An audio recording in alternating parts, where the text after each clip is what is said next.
Hello friends, आज हम आपको बताएंगे कि घर में लोग जो बिजली चोरी करते हैं, लोग किस तरह से कैसे कैसे करते हैं, वो आज हमको आपको बताएंगे। जनरली 3 तरीके से लोग बिजली चोरी करते हैं। एक तो होता है कटिया, डायरेक्ट थेफ्ट जिसे भी बोलते हैं। इसमें क्या होता है कि उपभोक्ता जो है कनेक्शन लिया नहीं रहता है, इसके बाद पास की एलटी लाइन से सीधे केबल ले जा करके अपने घर में यूज कर लेता है। और उसमें लीगल कनेक्शन ये नहीं होता, इसमें चोरी, इस तरह के चोरी में सीधे पेनाल्टी लगता है और कनेक्शन जो उपभोक्ता जो कनेक्शन धारी नहीं होता है। दूसरा तरीका होता है बिजली चोरी का, होता है वो मीटर बाईपास होता है। मीटर बाईपास का मतलब ये होता है कि मान लीजिए आपका घर है और इसके घर से पहले एक मीटर लगा हुआ है। एक केबल यहाँ से आया मीटर में, मीटर से फिर घर के अप्लाइंसेस में चला जाता है। सपोज कि आप मीटर के पहले जो केबल आई है फेज और न्यूट्रल, उसको सीधे अपने घर में लेते चले गए। मतलब मीटर से पहले मीटर को बाईपास करते हुए एक अतिरिक्त जो केबल से सीधे मीटर को बाईपास करते हुए घर में यूज करने लगे इलेक्ट्रिसिटी का। इससे क्या होता है कि पूरी करंट जो मीटर फ्लो नहीं होती है, एक पोर्शन जो है, एक पोर्शन तो सीधे जाता है मीटर के थ्रू जाता है, एक पोर्शन जो होता है बाईपास होते हुए डायरेक्ट जो होता है घर के अप्लाइंसेज में यूज होते हैं। तो मीटर जो होती है पूरी रीडिंग नहीं कर पाती है। इस तरह के दूसरे इसको बोलते हैं मीटर बाईपास की तरह चोरी करना। तीसरा तरीका होता है मीटर टेम्परिंग। मीटर टेम्परिंग में क्या होता है, उपभोक्ता क्या करता है कि मीटर जब खरीदते समय ही मीटर के अंदर एक सीटी के क्रॉस एक जो है रेजिस्टेंस यूज लगा लेता है। इस रेजिस्टेंस को यूज करने से क्या होता है कि जो मीटर जो रीडिंग जो उसका मैकेनिज्म होता है अंदर, वो क्या करता है कि पूरी करंट को रीड नहीं करता है, आधा करंट रीड करता है, आधी करंट जो होता है वो डायरेक्ट जो है इनकमिंग से इनकमिंग से होते हुए सीधे आउटगोइंग में चला जाता है, या रेजिस्टेंस के माध्यम से उसकी वैल्यू जो है घटा दी जाती है। मतलब कि जैसे एनर्जी होती है E=VI cos φ होता है।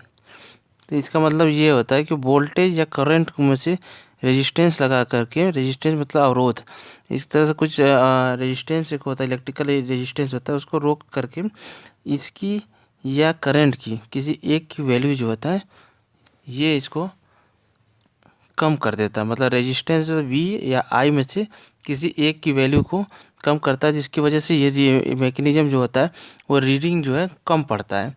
तो इस तरह से 3 मीटर टेम्परिंग का केस हो गया। तो आपको हमने बता दिया कि एक तो डायरेक्ट होता है, कनेक्शनधारी नहीं है, जिसकी वजह से सीधे केबल यूज कर रहा है। दूसरा ये होता है मीटर बाईपास कर लिया, मीटर से पहले ये केबल जोड़ लिया। तीसरा तरीका ये होता है कि मीटर के अंदर सीटी लगा रेजिस्टेंस लगा लेता है सीटी के अक्रॉस, जिसकी वजह से जो करंट और वोल्टेज की वैल्यू जो नापता है मैकेनिज्म, वो इसको कम रीड करने देता है। इससे क्या होता है कि इसकी जो एनर्जी रीडिंग होती है KWH जिसे बोलते हैं, एनर्जी रीडिंग को बोलते हैं KWH, इसी को यूनिट भी बोलते हैं।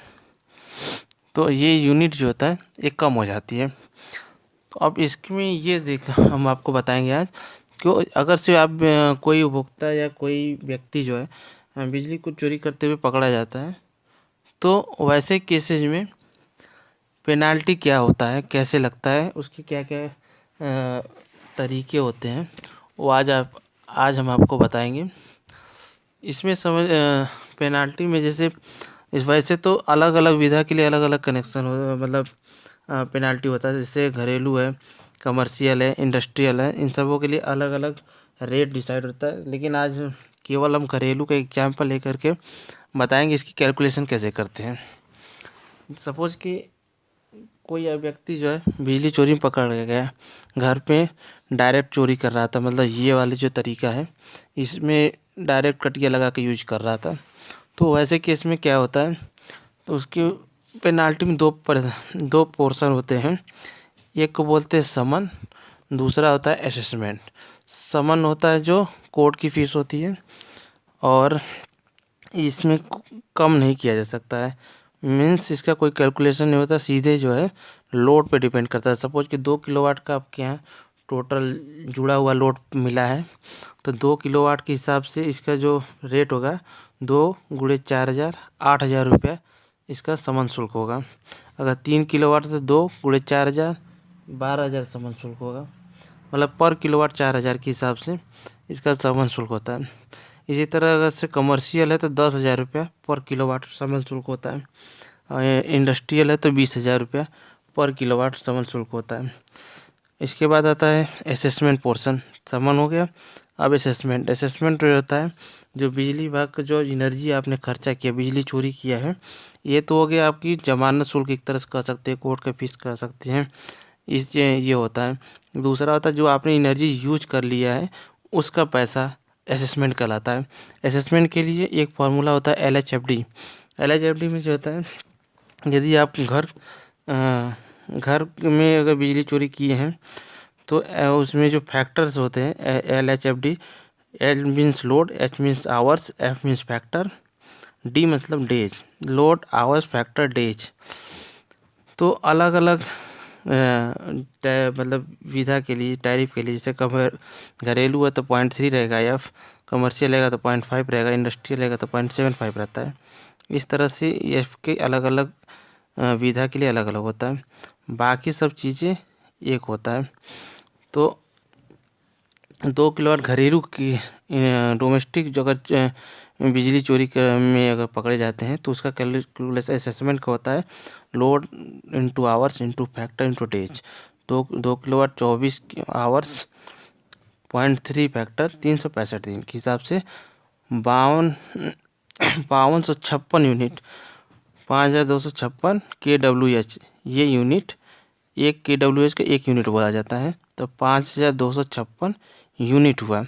अब यूनिट की में जैसे करंट में 1 यूनिट का रेट घरेलू में 3.35 रुपया है, तो असेसमेंट यूनिट इंटू रेट मतलब 5256 गुणे 3.35 रुपया, इस तरह से 17,607 रुपये आपका असेसमेंट बन जाएगा। इस तरह से टोटल पेनाल्टी असेसमेंट प्लस समन टोटल 25,607 रुपया, ये आपका टोटल पेनाल्टी होगा 2 किलोवाट डोमेस्टिक के केस में। इसी तरह से अगर से कमर्शियल का होता है तो ये सब रेट बढ़ जाते हैं। कमर्शियल के रेट के केस में जो होता है ये 4,000 रुपये पर किलोवाट की जगह पर 10,000 है, और ये यूनिट कैलकुलेशन लगभग ऐसे रहेगा। फैक्टर चेंज हो जाएगा, कमर्शियल के लिए 0.5 हो जाएगा या 0.3 की जगह पे, और ये रेट हो जाएगा 5 रुपये 6 रुपये, जैसे अलग अलग स्टेट में अलग अलग रेट रहता है, तो उस हिसाब से 6 रुपये जनरली होता है। 6 रुपये इसके मल्टीप्लाई होगा, तो इस हिसाब से टोटल असेसमेंट यहाँ पे कमर्शियल का कैलकुलेट हो जाएगा।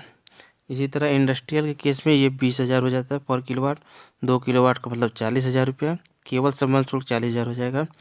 असेसमेंट जो होता है इसी तरह से कैलकुलेट होगा, फैक्टर 0.75 हो जाएगा, और रेट उसमें करीब 8 रुपया होता है, उस हिसाब से रेट ये चीज़ बढ़ जाएंगी सारी चीज़ें।